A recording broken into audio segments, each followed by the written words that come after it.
diapètre pour les... Damien, oui, je vais te trouver ça, t'inquiète pas. Déjà un micro. Je crois que j'ai déjà un micro. 1, 2, ouais, c'est parfait. Bonjour à tous. Donc je m'appelle Damien Morin, j'ai 25 ans et je suis le fondateur de Save. Save, c'était un super beau pitch, bravo. D'ailleurs, les startups ont beaucoup de problèmes sur leur pitch. Généralement, ils pitchent leur startup avec des concepts qui sont très très compliqués. Nous, on a le pitch le plus rapide de l'histoire. On répare les téléphones. Très très simple. Bon, je pense que tout le monde a bien compris. Qui a déjà cassé son smartphone dans la salle? Ok, merci. Qui connaît Save? Ah ouais, ça c'est encore mieux. Top. Merci à tous du soutien. Donc Save, c'est une boîte qui fait de la réparation de smartphones et de tablettes. Je vais vous parler un petit peu de notre histoire. On a eu une croissance un peu démesurée. C'est une boîte en effet que j'ai créée il y a 3 ans maintenant. Qui a démarré, c'est une histoire qui a commencé le 12 février 2013. Donc je vais vous parler un tout petit peu de mon histoire. On a les slides qui tournent. Hop. Voilà. Donc moi j'ai commencé la réparation des smartphones et des ordinateurs en fait assez tôt. Mon père est ingénieur informaticien. En réalité j'ai commencé à avoir un outil informatique à l'âge de 2 ans. Donc c'est allé assez vite. J'ai tout de suite été assez confortable en fait avec les ordinateurs, avec la technologie d'une manière générale. À 12 ans, je faisais déjà quelques petits programmes ici et là sur ordinateur, sur Python, pour ceux qui connaissent. Je suis pas un génie, hein. J'ai fait 2-3 trucs très très simples. Et là, il y en a qui sont assez doués sur les ordinateurs dans la salle? La question qui tue. Ouais, je pense que vous êtes modeste. Mais en tout cas, tout le monde va bien comprendre ce que je veux dire. En fait, sous prétexte qu'on sait se servir d'un ordinateur, on est World Assistance pour la Terre entière. Donc ça commence avec sa famille. Salut Damien, j'ai un virus sur mon ordinateur, est-ce que tu peux m'aider? Salut Damien, je comprends pas, j'essaye d'ouvrir ce programme. Tout le monde voit bien de quoi je parle, hein. Ça a commencé comme ça. Et en réalité, j'en ai fait une activité professionnelle assez vite. Quand j'avais 13-14 ans et que mes amis mettaient des annonces dans les boîtes aux lettres pour faire la réparation, pour faire du babysitting, moi je mettais des annonces pour faire la réparation des ordinateurs. Et donc c'est allé assez vite en réalité, avec le bouche à oreille. Quand j'avais 15 ans, je faisais déjà à peu près 2000 € d'intervention par mois, bien déclaré en plus, c'était très bien. Et donc voilà, ça a démarré comme ça. Ensuite, j'ai grandi, je me suis trouvé 2-3 petits jobs, j'ai bossé un peu à la Fnac au rayon informatique, machin. Et puis, je suis rentré en école de commerce. En école de commerce, j'ai été attiré par ce qu'on appelle le BDE. Quelqu'un connaît le BDE? Ouais, mais ça vous parle plus que les ordinateurs, hein, les soirées et tout. Hein. Ok. Et donc voilà, c'est ça. Donc c'est l'organisation des soirées, c'est l'organisation des voyages, enfin c'est tout ça. C'est toute la vie associative de l'école.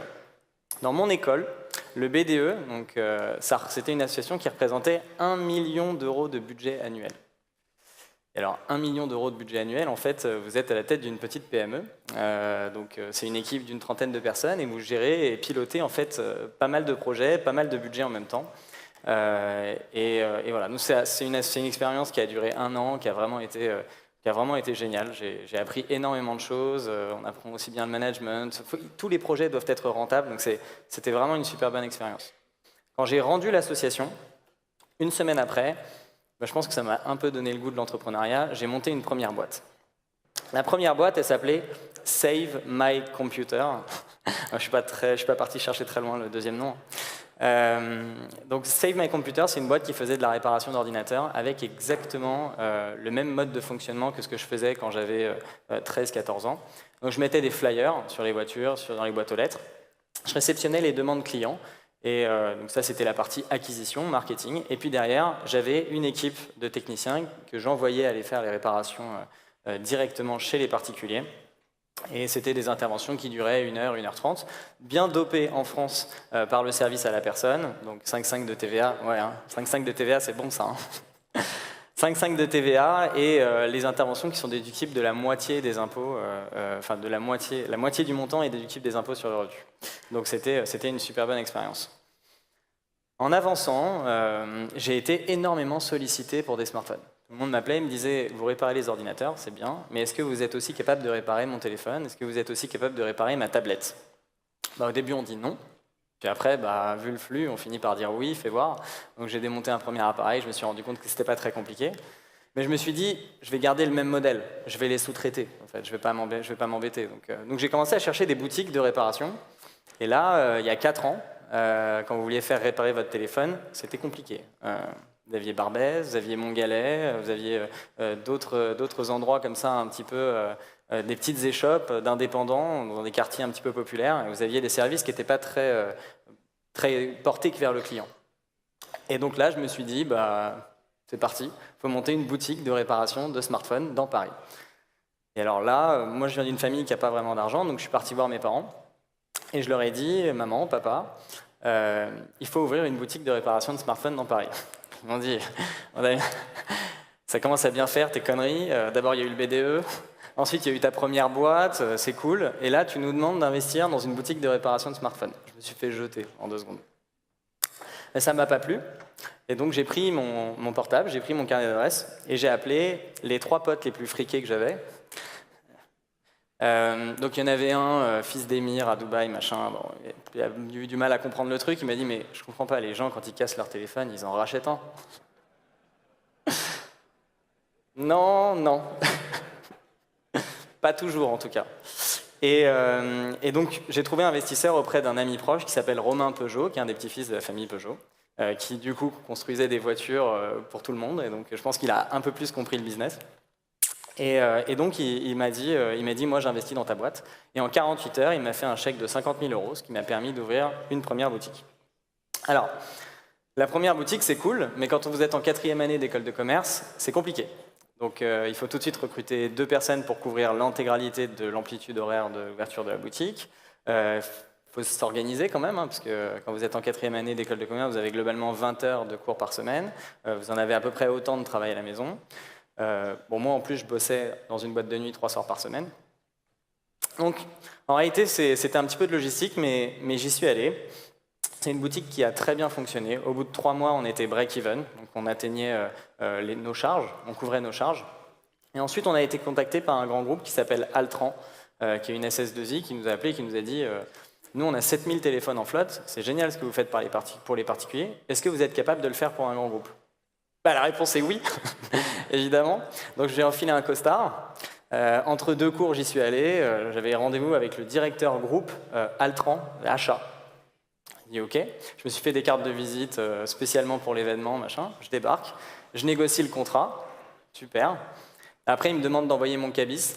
Quand j'ai envoyé un cabis de moins de 3 mois, une société avec 20 000 € de capital social, j'ai bugué un peu, mais ça a marché. Et donc ça a démarré comme ça. Je me suis retrouvé en fait à la fin de l'année 2013 avec une boutique, 8 salariés, donc il y en avait 3 qui travaillaient sur le point de vente, le reste travaillait dans un atelier qui prenait en charge les téléphones des grands groupes. Donc là on bossait avec Total, on bossait avec Bolloré, on bossait avec PSA, on bossait avec Altran et d'autres groupes comme ça. On a contacté ADO mais ça n'a pas bien marché. Tout le monde n'est pas sensible au pitch, c'est pas grave. Vous quand vous cassez des téléphones, vous les rachetez, maintenant je sais.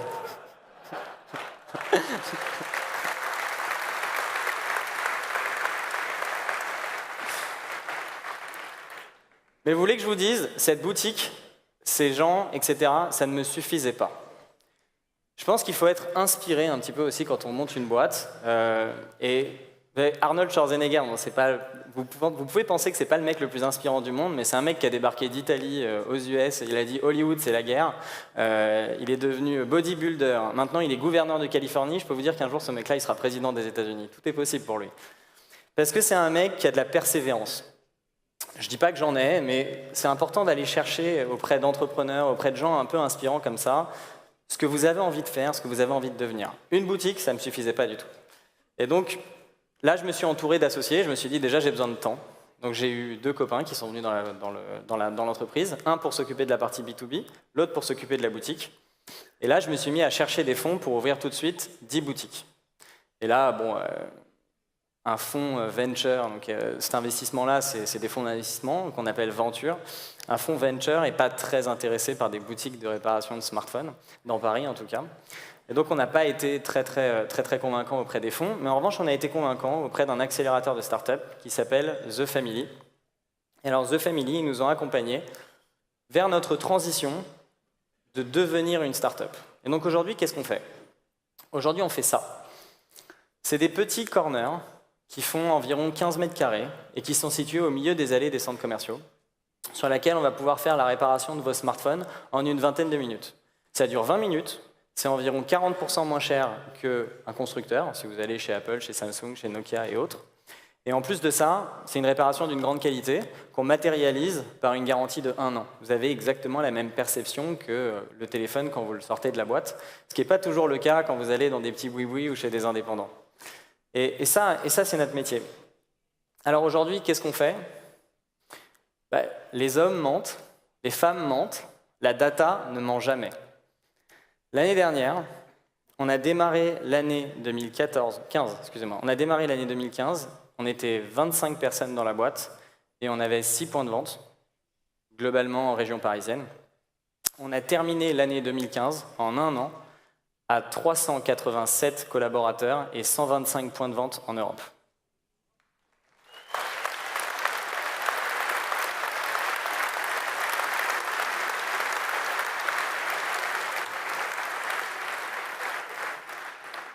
Merci, c'est gentil. Mais c'est dommage que je sois tout seul sur la scène pour me faire applaudir, parce que franchement, on a une équipe exceptionnelle, on est beaucoup pour cette réalisation-là. On fait même des conventions. Ça, c'était en février dernier, on avait fait une soirée justement dans l'accélérateur. Et voilà, pendant toute une partie de l'année, on a ouvert 1 point de vente par jour. Et vous qui faites du commerce, vous savez ce que ça représente. Il faut aller dans la ville, il faut aller recruter les effectifs, il faut les former. On monte toute une école de formation qui dure 3 semaines, qui s'appelle la Save Academy, pendant laquelle on va les former sur toute la partie technique. Il faut aller négocier le point de vente avec la foncière, le propriétaire du centre commercial. Il faut derrière déployer tous les outils, il faut déployer tout le stock. Enfin, voilà, vous avez compris, on fait le même métier, vous et moi. Et ça, c'est important. Et je pense que tout ça, ça a été possible grâce à une team incroyable, grâce à une culture incroyable. Et ça a été possible grâce à un état d'esprit exceptionnel. Ça, c'était en septembre dernier, donc là on était déjà 250, quelque chose comme ça, dans la soirée qu'on a organisée, dans la convention. J'avais l'impression que j'étais dans le BDE de mon école. Regardez les yeux, regardez ça. À ce moment-là, on a pris une photo tous ensemble, genre une photo classique, quoi. On est tous là, les uns à côté des autres, pour prendre une photo. Ils sont devenus dingues, les mecs. Ils sautaient dans tous les sens, ils criaient, ils étaient fous, en fait. Ils étaient fous parce que c'est ce qu'on a créé, c'est cet état d'esprit. Et ça, je le dis, j'ai presque des frissons. À ce moment-là, ils étaient tous devant la photo, ils étaient en train de crier « Save, save, save !» Je me suis dit, ça y est, j'ai créé un BDE, c'est sûr. Vous pouvez essayer aussi. Adeo, adeo, adeo, adeo, allez. Je vous vois pas debout en train de foutre le bordel comme sur la photo. Et donc ça, voilà. Allez, allez, allez, tapez des pieds.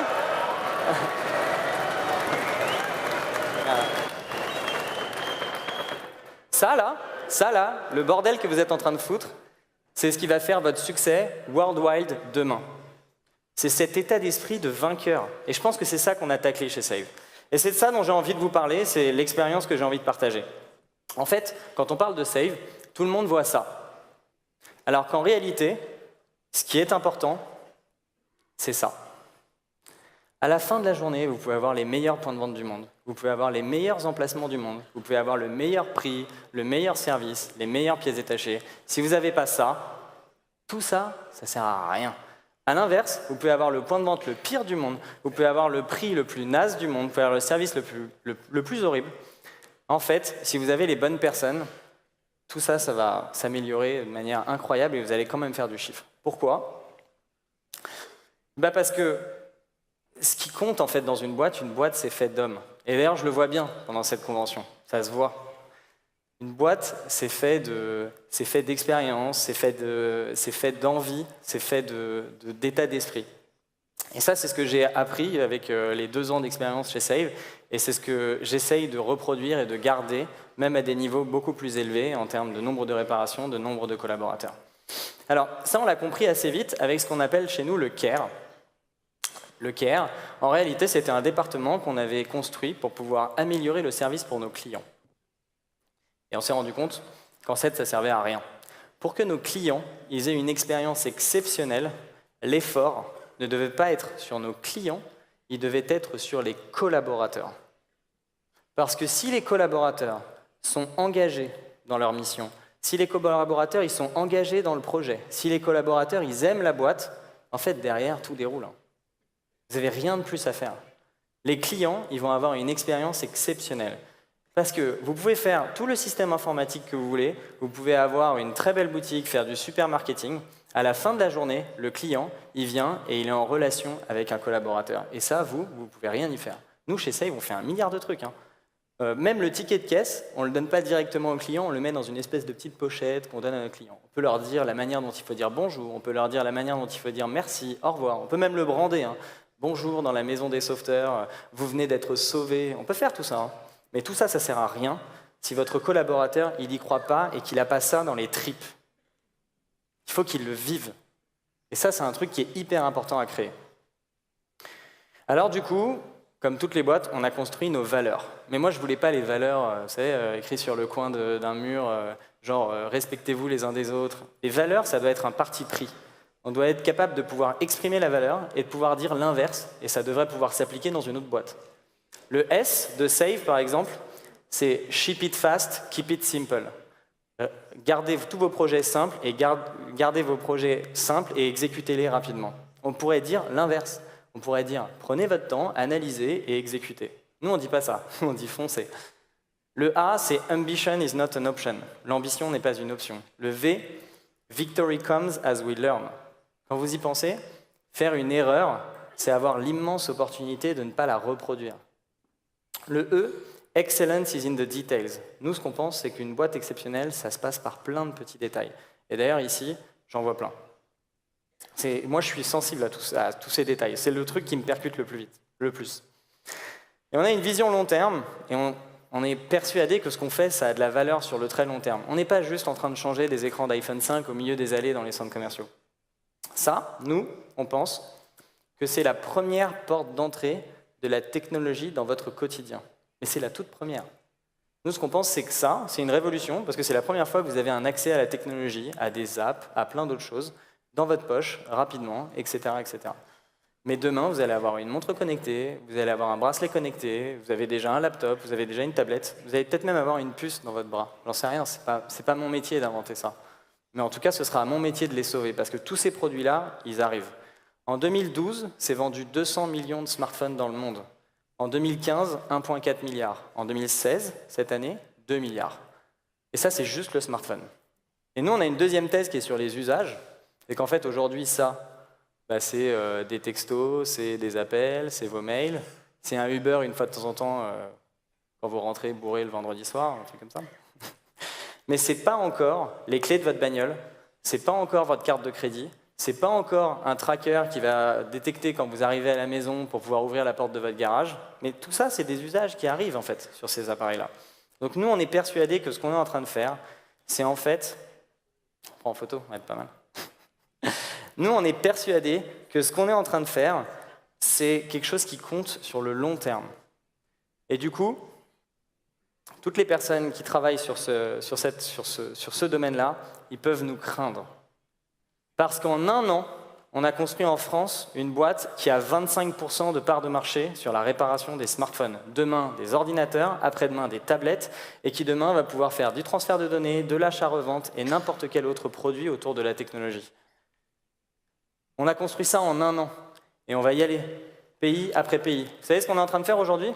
On ouvre un nouveau pays européen par mois. On ouvre un nouveau point de vente par jour. Tous les matins, je signe 2 CDI et je signe un bail commercial. Tous les matins, au bureau. On est en train de construire un empire. Un empire qui agit sur un marché qui est vraiment très très grand. Et cette ambition, c'est ce qui nous rassemble tous. On a la niaque, on a un état d'esprit, mais on a envie de dévorer le monde. Moi, mon seul job tous les jours, quand je me lève le matin, c'est de faire en sorte qu'on ne parle plus des GAFAs dont j'ai entendu parler tout à l'heure. Google, Amazon, Facebook, Alibaba, mais qu'on parle des GAFAS. Google, Amazon, Facebook, Alibaba et Save. Boum. Merci à tous.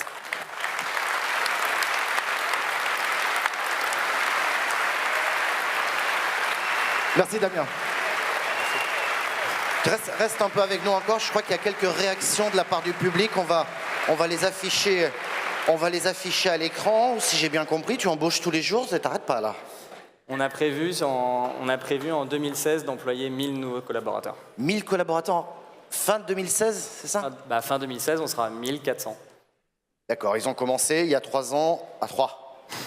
Voilà, ça c'est juste. Alors, on va essayer, est-ce que si vous pouvez juste me mettre les questions sous les yeux, ça serait formidable, et on va demander à Damien de réagir. Damien, alors... Le talent n'attend pas le nombre d'années apparemment, c'est pas trop dur de diriger 500 personnes à 25 ans. Merci pour le compliment. Mais c'est facile pour moi justement de venir sur scène et d'expliquer ce qu'on fait, de montrer nos datas, etc. Mais pour la simple et bonne raison que je ne dirige pas 500 personnes au quotidien. Ce qu'il faut, c'est construire une team.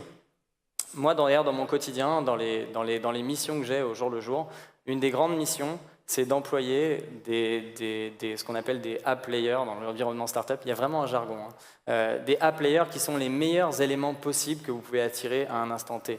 Et d'ailleurs, il y a 2 semaines, on a embauché Eric Rice, qui était l'ancien CFO de Carrefour, d'avoir juste les meilleurs. Et pour ces gens-là, ils ne pointent pas au Pôle emploi. Il faut aller les voir, il faut aller les inspirer, il faut leur expliquer, ce qu'on a envie de faire et pour qu'ils puissent nous rejoindre. Et ces gens-là managent l'équipe au quotidien. Là, je ne comprends même pas la question, mais peut-être tu vas pouvoir nous en dire plus. Si vous me l'enlevez. Que peux-tu nous dire, Damien, au sujet du mouvement des Repairs Lab? C'est un projet que vous avez en interne, c'est ça? Je ne sais pas ce que c'est. Un peu perdu, là. Je pense que c'est bien. C'est une bonne réponse. On va la traiter autrement et on va essayer de trouver la personne qui l'a posté. Non, en fait, ils nous détestent. Donc les grands constructeurs type Apple, Samsung, évidemment, ils nous détestent parce qu'on prolonge la durée de vie des appareils que eux tentent, pour le coup, de diminuer. Eux cherchent en fait le renouvellement. En fait, aujourd'hui, vous renouvelez à peu près votre appareil tous les 18 mois, c'est la moyenne en France. Et donc en réalité, Apple, Samsung, etc., ils ne sont pas très friands de notre service, mais en même temps, ils sont contents d'avoir des interlocuteurs, un interlocuteur unique qui est bien structuré, plutôt que plein de petits indépendants dans des quartiers populaires, et pouvoir justement avoir une relation avec eux. En tout cas, Apple fait parler de lui en ce moment. Et ouais, avec l'erreur 53, avec l'erreur, exactement. À la prochaine mise à jour, ils l'ont dégagé justement l'erreur 53. Donc ça c'est fini, il y a plus ce risque-là. Save, je teste le service, le vendeur était picousse de la bonne humeur et au service client, bravo. Ça me fait vraiment plaisir. Merci. Ça fait plaisir, c'est du live là pour le coup. Damien Morin, qu'on peut applaudir une fois. Merci beaucoup Damien. Merci. Merci.